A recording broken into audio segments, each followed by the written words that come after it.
This is Tyrese Halliburton, and you're listening to Setting the Pace. Hey, Pacer Nation, what's going on? Welcome back to another episode here of your go-to Pacers podcast, Setting the Pace. I hope you guys had an awesome Thanksgiving.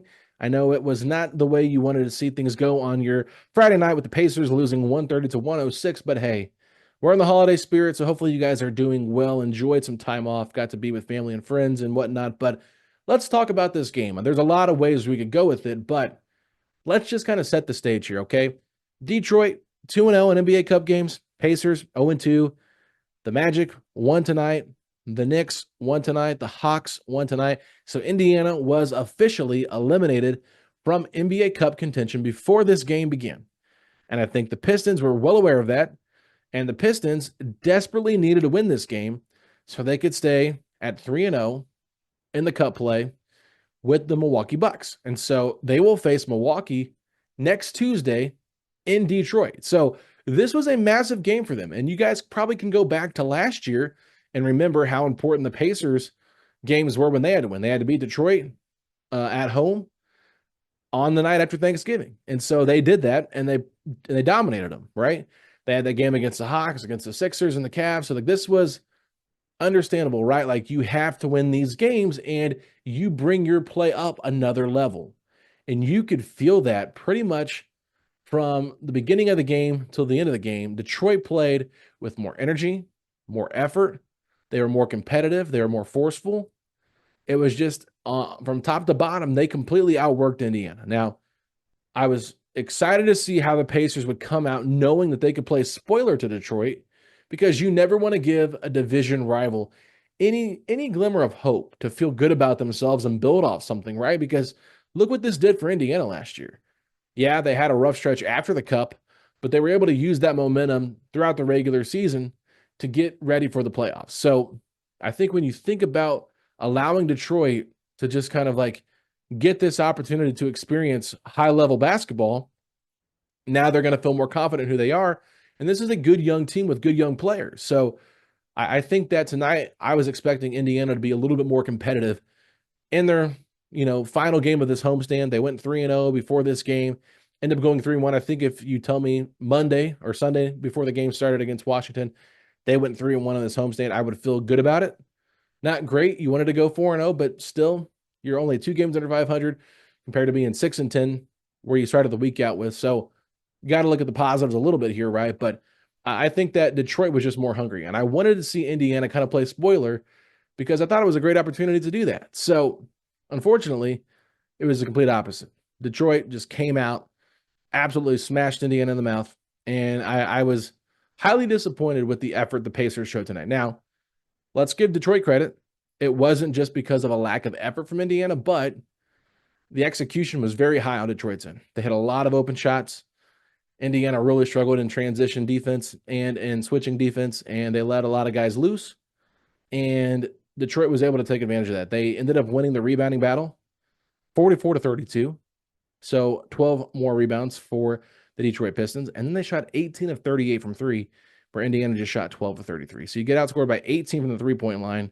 You lose the game by 24. Now, it wasn't that big of a difference, right? Because Detroit really tried to stockpile some points on there at the end, full court pressing the Pacers third string with about 3 minutes left to go, trying to get their point differential up for the NBA Cup. And, nobody takes it personal, but it's part of the rules and how the league has kind of set this NBA Cup up with the group play. So, you can't be upset with Detroit for kind of running the score up. I mean, if you don't want them to score, you got to play better defense. Moses Brown goes to throw the ball in bounds and just throws it right to the defender. So it's just little things like that you got to get better at. But overall, like when talking to Rick Carlisle after the game, he just said they made a lot of tough shots and we couldn't stop anybody. And so it just kind of goes like that. Now, if you go back to the first quarter, I thought the Pacers actually started out the game okay. Like they were up 16-11. They forced Detroit to call a timeout. Detroit ended up going on a 10-0 run. It was 21-16. Then Carlisle had to call a timeout. Finished the quarter being 33-24. So they outscored Indiana 22-8, the final 7 minutes plus in that quarter. And pretty much from that stretch on, the Pacers didn't stand a chance. They had a little bit of a run there in the second quarter. TJ McConnell, I believe, was leading that, spearheading that run, got it to 3 points. Pistons called a timeout. They set up a out of bounds play for Jalen Duren. alley-oop. The next play down, Pacers miss, got a fast break, dunked it. Carlisle calls timeout. It's back to a 7-point game, and the Pacers ended up being down by 10 at half. Going to the third quarter, it explodes to like a 21-point lead. Halliburton scores 7 in a row. Fans start to get back into its 14-point game. Think it's going to be something special. It's not. You go to the fourth quarter, you're trying to claw your way back into this. T.J. McConnell's trying to lead this run. Obi Toppin, Jarus Walker, Pascal Siakam. It was a weird group out there, and they just got it to within, I forget how many points it was at one point, but there was a play where Cade Cunningham extended his arm on T.J. McConnell when T.J. McConnell was kind of hedged the screen, and the official called a foul. It was Matherin that was out there with those 5, excuse me, but it was the officials that called a blocking foul on McConnell. I mean, Rick Carlisle was irate at this call. It just happened right in front of his bench. I mean, Cade Cunningham completely extended his arm. So they challenge a call. Officials go look at it, and they said TJ wasn't set. Okay, that's fine if you want to say that. I agree. He wasn't completely set. He was not there yet. But the fact that Cade Cunningham had to extend his arm to initiate contact, he was the guy initiating contact.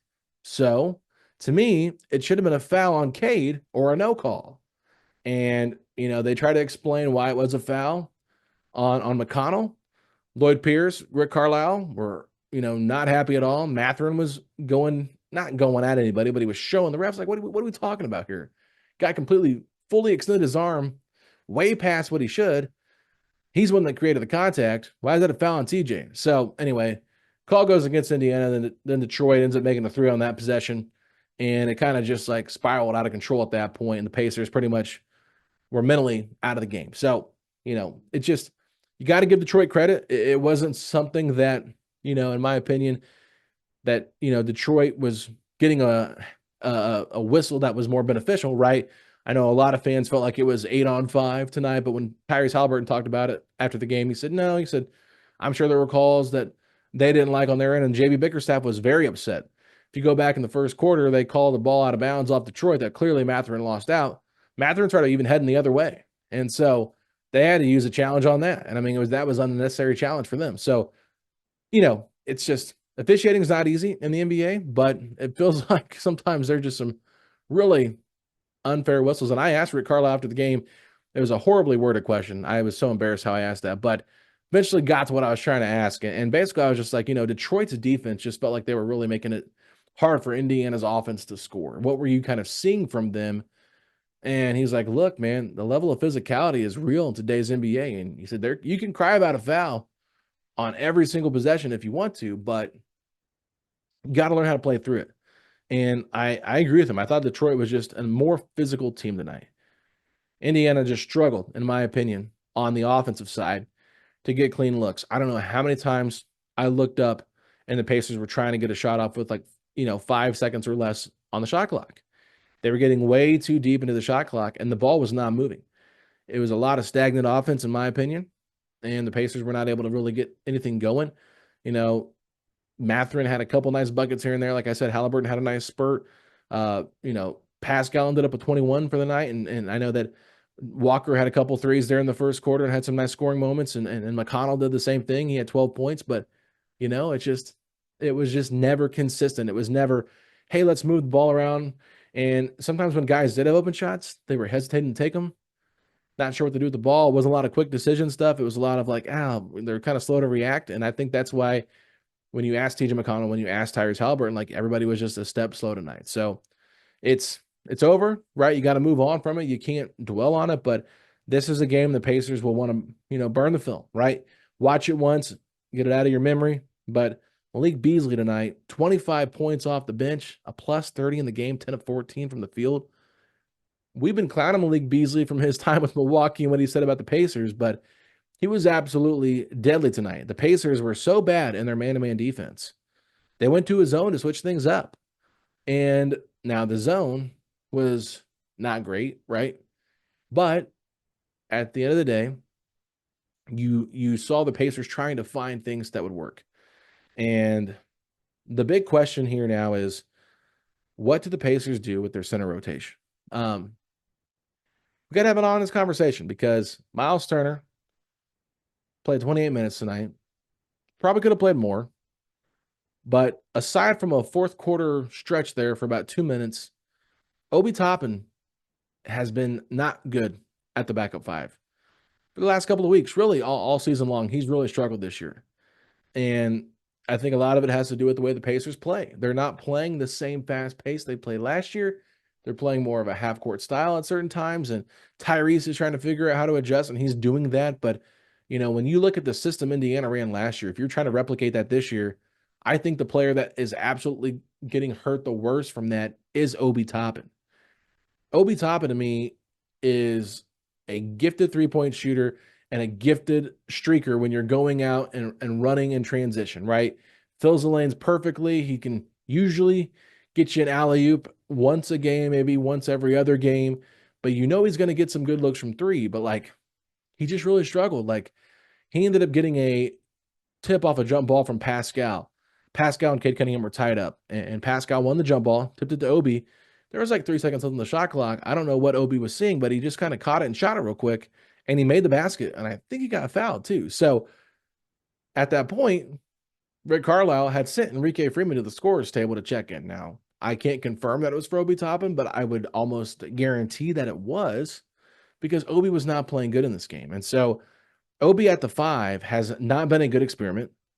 And like I said, he did have a nice turnaround there in the fourth quarter for a short stretch when Indiana was trying to make a little run. But for the majority of the time that he's played the backup 5 since Isaiah Jackson's gone down, it's not looked great. And we talked about it. They signed Moses Brown to have some size, and he went into the game in the first quarter for 90 seconds, and Carlisle just did not like what he was seeing and pulled him right back out and put Obi in. So it's tough. It's tough. I mean, at this point right now, your center position is really hamstrung. And so once you get Neesmith and Nembhard back and Shepard back, that'll help the rotation some. But, you're really missing a true interior presence. And Moses Brown had a very fun debut against the Wizards, but it's been pretty obvious to me that they just really can't trust him right now because he's one-dimensional with what he can do. He's a big guy, down low offensively that can dunk the basketball. Does not have a great touch around the rim. Yeah, he's got the little lefty hook that he goes to a lot, but it's not great. You can't put him anywhere outside of the 4 feet range in the post. Offensively and defensively, you can't really switch in space. He might be able to contest shots and things like that, but he's just not the answer. And so you like having the insurance for the size, but Obi Toppin's not been the answer either. So you want to see Obi get better. That's the key, right? You want to see Obi figure things out, but as good as he was last year, he's just regressed some this year, unfortunately. So I hate that about Obi because I'm a big Obi Toppin believer. I think he's a good player, but I think that last year, the reason we saw him be such a good player is because it was a system. So that really stood out to me. Now, another stat that stood out to me, Benedict Mathurin, 0 rebounds. We've been raving every single night about how Mathurin's getting 7+ rebounds a game. And in this game, he gets 0. And you're kind of wondering why, He wasn't guarding Cade Cunningham. He was guarding Jaden Ivey at times. He was guarding Tim Hardaway Jr. at times. He was guarding Malik Beasley at times. He couldn't really leave those guys from the three-point line to crash the glass. So maybe that was part of it. But there's been times where you've seen Mathurin just really keen in on rebounding the basketball. And tonight he just didn't do it. Turner ended up getting 10 rebounds tonight. Siakam got 9. The next closest person had 3. And that was Jarus and Obi. So, they just didn't have a lot of rebounds tonight, just 32 like I mentioned earlier. So when Mathurin's rebounding the basketball, this team is in a better spot. And it's not just a statistical thing, right? It's just he did not look as aggressive on that side of the glass. And I'm sure, or that side of the floor. And I think part of it was because of who he was guarding, but also just because, Detroit was just playing with so much force. So you got all that. And Halliburton really, he had 7 points, like I mentioned in the third quarter. That's not enough. He only had 13 shots in this game, and he was 8 of 13, shot the ball pretty well. But if you watch the offense, it was so stagnant at times. I mentioned it earlier, but so many times they were getting late into the shot clock before they got a shot off. And the ball swinging around the horn. It was like, okay, pump fake, dribble, pass to one guy, pump fake, dribble, pass to one guy, going a lot around the horn, east and west, and you're shooting a bunch of bad threes. And you're not going to make a lot of baskets when you're doing that. And I know Pascal had some big time buckets, especially inside as the shot clock was expiring, but it's like, that's not good offense. It's like when you have to work so hard to just get a clean look, it's tough. And I was just highly disappointed with the fact that Indiana's offense could not get any momentum going outside of really that fourth quarter stretch when there was a couple missed threes in the corner by Asar Thompson, or it might have been their draft pick this year. I'm blanking on his name, but that to me was what I was seeing a lot of. It might have been, let's see here real quick. It might have been Ron Hall in the third. Now he didn't have any threes, so it definitely had to have been Tim Hardaway, who was 2 of 6 from 3, or it had to be Asar Thompson, who was 1 of 3, and those 2 that he missed were back-to-back threes, and so the Pacers were able to get in right out on that one. So, yeah, but other than that, tonight's game, looking at some of the other players that played in this one, Johnny Furphy came into the game because Quentin Jackson got foul trouble. He had 3 fouls in the first half. They put in Johnny Furphy, and Furphy didn't even know who he was supposed to be guarding when he went out there on the court, which I don't know how he didn't know who he was supposed to be guarding. So try to figure that out. Next play down, he misses a 3 in the corner. Next play down, I think he gets scored on. I can't remember. But the Pacers come down. The next play, misses a shot. He runs back and blocks a shot out of bounds. He pulled it out of the game. Ends up playing the final crunch time minutes when the game was already decided. So his block, though, in this game was probably the most talked about block in the arena, right? Like fans went nuts for this. He did have a layup that Tyrese threw to him ahead of on a fast break. So the Pacers got the rebound and he was leaking out, or a steal, and he was leaking out, and he got Furphy a layup. That was one of the ones that he did make. So that was after he got blocked by Jalen Duren on another one. Like he was just having a sequence there where it was like a lot of Furphy. He had 4 shots, but I think it was like 3 shots in that stretch right there in that second quarter. And you're like, man, you just want everything to go in for Furphy because you feel like we want this kid to do well, right? And he just unfortunately, it seemed like the game was moving so fast for him. And I understand how that happens for a lot of rookies, but yeah, it was definitely something that I noticed from Furphy in this game. Like, man, the game is moving pretty quick. So it was good to see him get some time out there, but I think that what we've noticed throughout these 3 wins for the Pacers was the play of Quentin Jackson. I talked with Cammy about it on Wednesday, and he said, look, he's like, the reason why Halliburton's been able to be a little bit more of himself is because we've unlocked Quentin Jackson. Quentin Jackson did most of his damage in closing time when the game was already decided. He hit 2 corner threes in front of the Pistons bench, and he ended up having 10 points, okay? The very first play of the game, very good recovery defensively, stuffed Cade Cunningham from behind, and I was like, okay, all right, he's guarding Cade Cunningham. It's a tough matchup for him, but let's see what he can do. And then he got in foul trouble. He ended up getting 3 fouls in the first half, was not able to really get into things, and I think it just kind of took him out of his rhythm. And we've seen how impactful he's been, specifically these last 3 games, and the stat lines have not been like stuff, but you're talking like 5 rebounds, 4 assists, 2 blocks, or 2 steals and a block and 8 points. So 12 points. It's just those stat lines are nice. But tonight, all of his damage was done when the game was out of hand. So Quentin Jackson, I hate to say it, but with Shepard out, with Neesmith out, with Nembhard out, he's crucial. He's crucial to this game. And so I thought that not having him at his highest level of play like we've seen really hurt this team. And I think, you can't expect a lot out of a guy that's on a 2-way contract. And the fact that he has to be so consistent and helpful kind of shows you where this team is at in terms of defensive help on the wing. So that was a bummer to me. Now, one player that I thought actually ended up turning things around. It was a slow start, but Jarus Walker figured things out. He only had 1 turnover. He had 10 points. He had 5 steals tonight, 4 assists, 3 rebounds. TJ McConnell, post-game, asked about him by Dustin Dopirak. He said this was the best game of Jarus Walker's career so far. Now, you might disagree with that. You might think it was the Orlando game. But I think you saw growth. I think he was probably the best defender on Cade Cunningham tonight. Definitely gave you the size that you needed. I mean, they had TJ McConnell and Cade Cunningham at times tonight, and that just kind of baffled. That was baffling to me. I was just kind of surprised to see that. They never once tried putting Siakam on him, which I thought would have made a little bit more sense at times, right? But you had TJ McConnell guarding him, giving him like a 6-inch advantage, and unfortunately, TJ really didn't have a lot of answers for him because he was that good in this game tonight. But I thought that Jarus played really well. I mean, he had 2 big threes in the first half or the first quarter that really kept Indiana in it. Their offense was so stagnant. I mean, for 7 minutes, they scored 8 points and he had 6 of them. The other 2 came from a TJ McConnell pull-up jumper like 11 feet, 12 feet out. So it kind of shows you just like, man, they were really struggling offensively tonight, and you needed Jarus Walker to get going. So he's just had a rough stretch this past couple of weeks, and tonight was easily his best game because I have felt like there's been times where he's unplayable.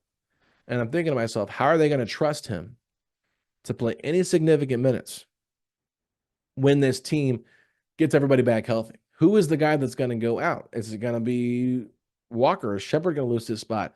What do you do with Quentin Jackson, right? Like, I understand Walker's your first round pick, but Quentin Jackson up until tonight have played probably better. So you had to rely on Walker quite a bit more because of the foul trouble Jackson got into and just trying to find things out or figure things out. But, I think Carlisle realized early on, like, okay, this game's pretty much over after the fourth quarter stretch there where the Pistons hit a 3. I think it was Tobias Harris hit a 3 after the McConnell challenge failed. So tough game. So Indiana, they've got to figure things out because they're back on the road. And they're on the road for a while. They don't come back home till next Sunday. So when you have a long homestand, that means you're going to have a long road stretch here. And so here are the next 4 games for the Pacers. They're on the road Sunday versus Memphis, travel to Toronto again, and play Toronto on Tuesday night in their final NBA Cup game. And if anything has been common this season, it's the Pacers that have been awful in the NBA Cup, and they've been awful on Friday nights. I don't think they've won a Friday night game yet this year. So if you're planning on coming out to Gainbridge Fieldhouse on a Friday night, you might not want to expect a Pacers win. And then they play the Brooklyn Nets on Wednesday, second night of a back-to-back after playing in Toronto. It's not a crazy amount of travel, but let's just talk about the Nets here for a second, okay? They ended up losing to the Magic by 23 points tonight, but before that, they had won 4 of 5. They went on a road trip and beat the Suns, Warriors, and Kings. And they had also beat the Hornets at home by 1 in NBA Group Cup play last Tuesday. Then they lose by 15 on the road to Philly, but then they win at Sacramento, at Golden State, and at Phoenix. What are we supposed to make of this team? Now, the good news is Cam Johnson is out for 3 weeks, and Cam Johnson has looked really good for the Nets. Now, you might find this crazy, but if I'm looking at Cameron Johnson, not Cam Thomas. But anyway, I'm looking at the predictor here, and it's got the Nets predicted to win 56% to 44%. And if you guys don't recall, Fauci said he was going to be at that game. So, yeah, cross your fingers they can figure it out, but that's going to be a tough one. So the Pacers really, I mean, it's just, I know everybody's expectations for this team is so high right now. And I had high expectations coming into the season, but I've had to adjust them, right? It's just every game I'm taking it one game at a time. Never too high, never too low. Yeah, bad game tonight, sure. Everyone had to be better tonight. Miles Turner needed to be better, had some good looks from 3, just couldn't get them to go. You got to give Detroit a lot of credit. I think that sometimes it's just that simple, right? Detroit clearly wanted this game more. They played incredibly harder. They played with more force, more physicality, more more competitiveness, and the Pacers didn't. And if you want to get on Rick Carlisle for not having his guys ready, okay, we can do that. It's a very common thing to do. Every loss, get on the coach. Okay. But sometimes the players just got to step up too, right? It's on the coach some. Yeah, sure. But these are professional athletes. They know what's at stake. Rick Carlisle said it pregame. The Pistons have a lot to play for tonight. We know exactly what boat they're in because we were in it last year. He made it very clear what to expect. You're going to get the Pistons' best punch tonight. And they punched Indiana right in the mouth. and Indiana could not respond. So take it with a grain of salt. It's one game. You're 9-11. You're not that far away from getting back into the top 4 in the Eastern Conference. The Eastern Conference has not been very good outside of Cleveland and Boston this year. Okay. Orlando's getting better, right? Orlando can't lose at home for whatever reason. They're like undefeated at home, or they were the last time I checked. New York barely beat Charlotte today without like 5-6 guys. You know, you got Detroit 9-11 right now. And if you watch this Pistons team play, like, yeah, they've got some guys, they've got some decent players, but you know, if I'm putting Indiana full strength against that team, I'm going to put my money on Indiana. I'm just going to be honest with you. Like, give me Neesmith, Nimhard back, Shepard back. I feel pretty good about Indiana winning a game against them, especially a playoff series if you get to that point. So I'm just saying, like, it's not time to panic yet. If you're panicked because the Pacers aren't where you want them to be at, okay, they're not the same team as last year, no. But I think that this week should be encouraging. The fact that they won 75% of their games at the homestand and Halliburton really started playing well, you know, now he's going to have to prove that on the road, because that's the biggest thing with Tyrese right now. Tyrese is great at home, has not been good on the road. And you got a great test against Memphis, and John Morant, Desmond Bane, Marcus Smart's back. They're a tough team. Pacers lose that game, would not be shocked. Okay? Just going to be honest with you. Wouldn't be shocked. It's game-by-game process. Pacers have to show consistently that they can turn this thing around. And I will say this, they played a lot of teams that are not good this week. They played a lot of teams that were without key guys. No Jeremy Grant for Portland.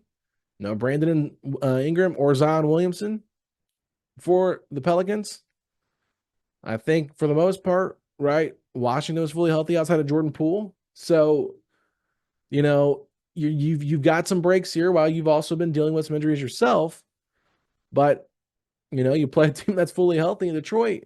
Got Asar Thompson back. You know, Jaden Ivey played really well. Cade Cunningham played really well.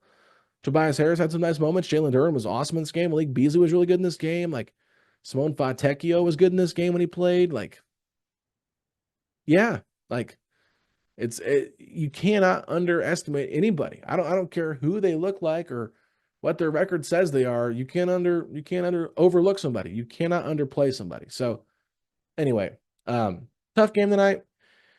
I'll be back on Sunday night. Recap of the Memphis game with Derek Kramer from my Pacers blog. Facci will be hopefully back after that. Do not think he'll be able to record after the Brooklyn game because it's a little bit different travel there because of taking a bus or a subway, whatever. I don't have any idea how to travel in New York. I've never been there. So, you know, anyway, Facci will be commuting home after the game. It's going to take him a while to get home. So I'm going to have a guest for that. But we'll definitely be back, I believe, Tuesday after that, the Raptors game to talk. But after Sunday, I'll be talking with Derek Kramer. So hopefully tonight, you know, obviously not the greatest game, not the greatest performance, but we learned something tonight. We learned that when you don't come ready to play, you're going to get beat. And I don't know if it was the Thanksgiving hangover. I don't know if it was just, you know, that they're kind of like feeling themselves a little bit because they've won 3 in a row, or if it's just because Detroit was just that much more engaged. Maybe it's all three. Maybe it's all three. But you learned something tonight. You cannot underestimate your opponent. You got to come out ready to play every single night. And you got to match that level of physicality that the league's allowing to play right now. Because if you don't, you're going to get your teeth kicked in. And the Pacers dealt with that all night. So they got embarrassed on their home floor against Miami a couple weeks ago. They fought hard to come back against Milwaukee, but were pretty much down in that game all last Friday in the Cup game. And they absolutely got embarrassed tonight on their home floor once again in front of their fans in the NBA Cup game against Detroit. And, you know, awesome court. Said boom baby on it. Pay tribute to Slick Leonard, the great Slick Leonard, who we love and miss dearly. But, man, they did not play like they had any pride, any Pacers pride in this court. You know, Derek Kramer from my Pacers blog had a great retweet. I don't know if it was on Twitter or if it was on Blue Sky, but he said it was Doom Baby. It wasn't Boom Baby. So I got to give him a shout out there because it's pretty good. Pacers look bad on this court, and it might be time to burn it. Might be time to say thank you for the memories, but this was a cursed court for the Pacers. They were absolutely embarrassed on their home floor. But hey, Like I said, take one game at a time. Wasn't surprised by the loss. I know Facci said that this team has to go 4-0.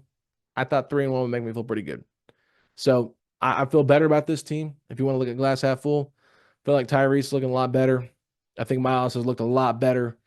Siakam has been Siakam. I think Mathurin's kind of been going through some ups and downs the last couple of weeks, but mostly he's been better at home, right? Looked pretty good for the most part this stretch.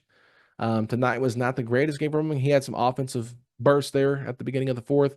Thought he was going to maybe get the team back into it similarly to what he did in Milwaukee, but unfortunately wasn't able to kind of lift the team enough outside of a couple quick baskets there. So, you live and you learn, you move on. Got to play hard against Memphis. I think that'll be key to seeing how this team responds. You got to travel probably Saturday, get to Memphis Saturday night. Get ready for your game Sunday at 3:30, early tip-off. How do you respond? You going to let Memphis come out there and do what they do best? Or are you going to respond and show them that Indiana's here to play? You're going to play at a higher compete level than you did tonight. And I'm hoping that a loss will trigger a harder compete level. But this team has not been very good on the road. They've only won 2 games. And they're not in a spot right now where I can trust them. So, up to Halliburton and Siakam and Mathurin and Turner to kind of lead this team. Because you have to have your starters lead at this point with the way the bench has been so discombobulated. But Jarus Walker, good game tonight. Hopefully he can build off that. TJ McConnell, one of his better games of the season tonight. Obi Toppin, got to figure it out. Moses Brown, should you really be playing? Johnny Furphy, should you be playing? It's tough. It's tough. A lot of guys that shouldn't be playing right now are probably playing minutes. So get these guys healthy, and I think we'll see a better team. But hey, you know what? Lose this game. A lot of reasons why. Just a tough one. So anyway, thanks for sticking around. No, it's not the same when I'm doing it solo. I'm still not comfortable, I guess you could say, doing it solo. It's a little bit different, not having someone to throw different ideas off with. But at the same time, hope you guys enjoyed this. I know it wasn't a fun one to talk about, but we're closing out the month of November, and want to thank you all so much for your support of this podcast. If you haven't already, please leave us a 5-star rating and review over on Apple Podcasts or Spotify. If you're not subscribed to the YouTube channel, please subscribe to our YouTube channel. Leave us a thumbs up on this video.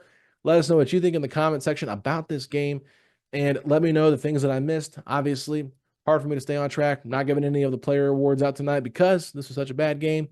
Don't think really anybody deserved anything, so just going to leave it at that. But yeah, like I said, be back on Sunday. Appreciate y'all.